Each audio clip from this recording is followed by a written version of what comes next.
Hi, my name is Rafiq. I am a senior here at UC Davis, studying the double major of mechanical engineering and aerospace engineering. Hi, my name is Timothy. I am a third-year mechanical engineering major. Hi, my name is Wei, and I'm a second-year mechanical engineer. Hi, my name is Zach. I'm a fourth-year aerospace and mechanical engineering student. And we are members from the manufactured reaction wheels team here at UC Davis in the space and satellite systems. And today we'll be discussing with you the development of a low-cost and reliable reaction wheel for CubeSat Attitude Control. Here is our poster board, and today we'll be discussing with you the elements of this poster board via Zoom presentation. So REALOP is UC Davis' first undergrad-led satellite mission, in which the Space and Satellite Systems Club will be building a 2U CubeSat that will be put into orbit for approximately 3 months, during which it will be taking photos of Earth with a Raspberry Pi camera and an infrared camera. And 2U signifies that the CubeSat is 10 by 10 by 20 centimeters. While in orbit, the CubeSat will be fixed in 2 axes by magnetworkers, leaving it free to rotate about its third axis. And so the energy acquired during the spin can be absorbed by spinning the reaction wheel, therefore stabilizing the CubeSat. And then by varying the rotation speed of the reaction wheel, we can actually put energy back into the CubeSat and spin it in a controlled fashion so that we can point the onboard camera in a desired direction.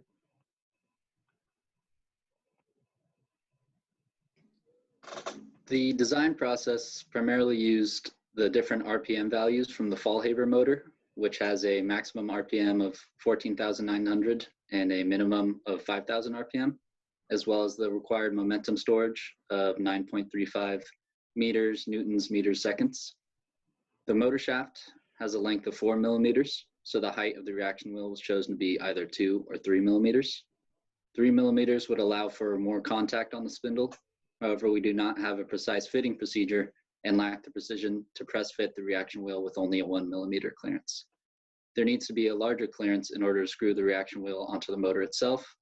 Thus, the 2 millimeter design has become favorable until a better fitting procedure is put in place.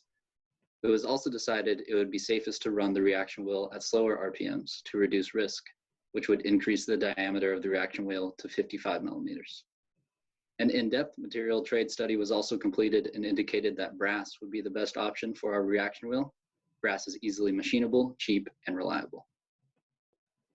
Finally, the physical design of the reaction wheel was chosen to be a flat plate.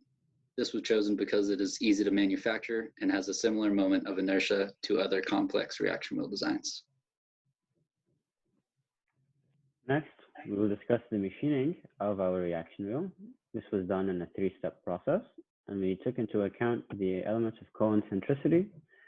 Essentially, concentricity in this case is to make sure that once we dictate an origin location, which would be the center of our reaction wheel, that we do not deviate or oscillate as much as possible, that we maintain that exact origin point. This is done by placing the stock material into the machine and machining the entire component without removing it from the machine itself. This can only be done via hand machining and not on the CNC machine. Hence, we focus primarily our machining and our manufacturing using the hand lathe and the hand bandsaw at the ESDC here on campus. Below is a kind of 3-step approach of how we took our machining into account.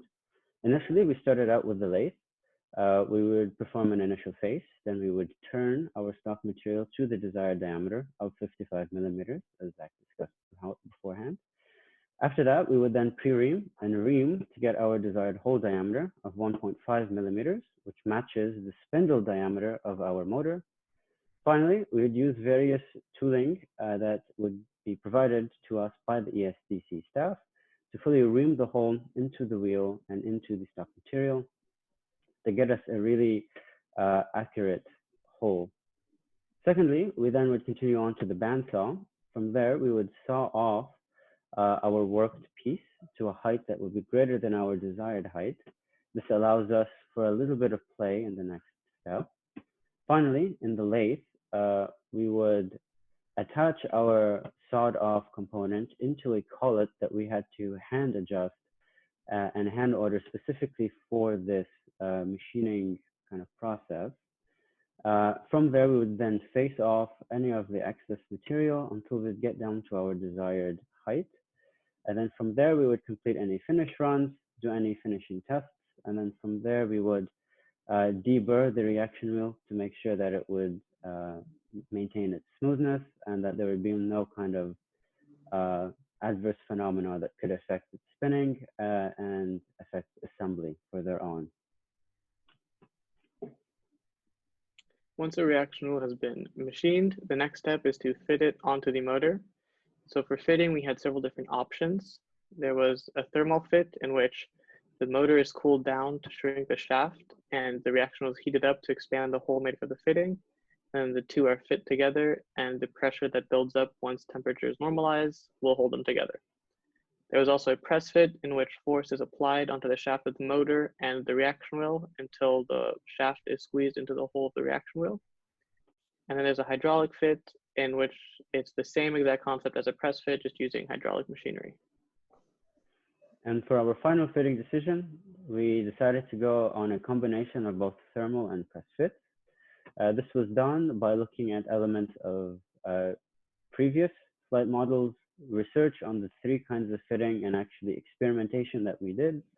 For example, the hydraulic fit was eliminated because after doing some in-home testing, we saw that by using a hydraulic press that it actually damages not only the motor, but the spindle and can damage the reaction wheel at the same time. So the reason why we did a combination of the two is it gives us better leeway and better kind of adjustments to better get a specified fit procedure for the way that we want it to be fit in our assembly, so that further on we can essentially enhance it to get the 3 millimeter height that we would so desire to get.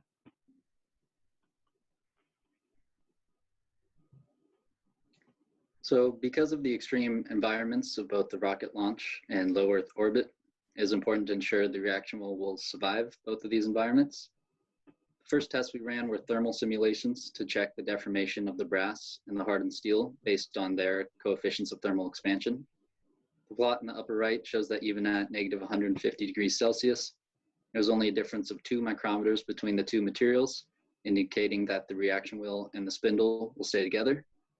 A tensile test was also conducted on the reaction wheel and was found that it needed 69 pounds of force to be pulled apart, and the largest force the reaction wheel will undergo during rocket launch is less than 1 pound.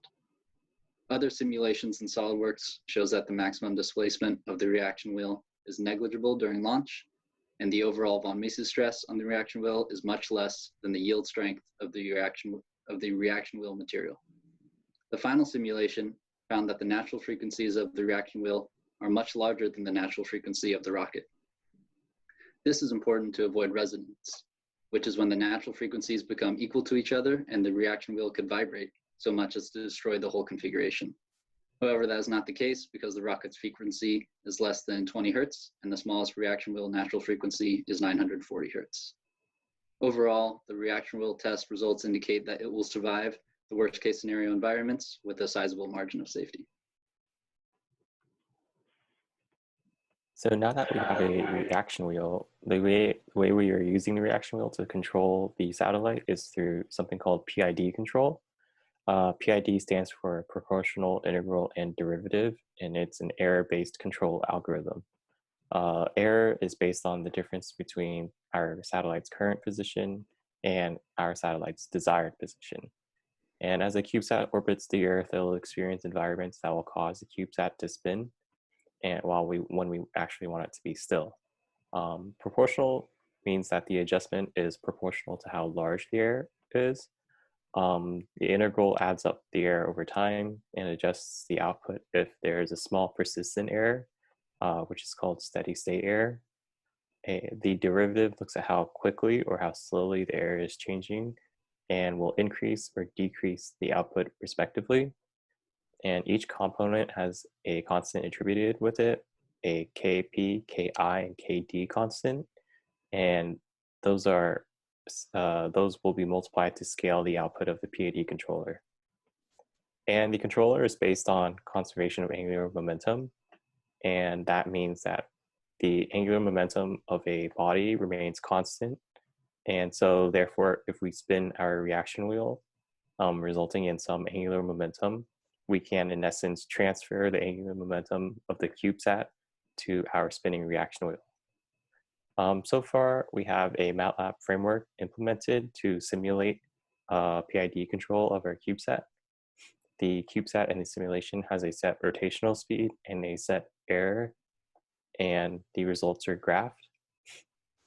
As you can see by the graph, it is a damping oscillation until the error is eliminated, which follows our expected PID behavior. So the next step would be to implement this code to the reaction wheel, where we will take the PID output and then translate it into PWM signals, which the motor will then read and translate into speed. And from there, we will tune the algorithm to minimize power consumption and the time it takes to maneuver the CubeSat.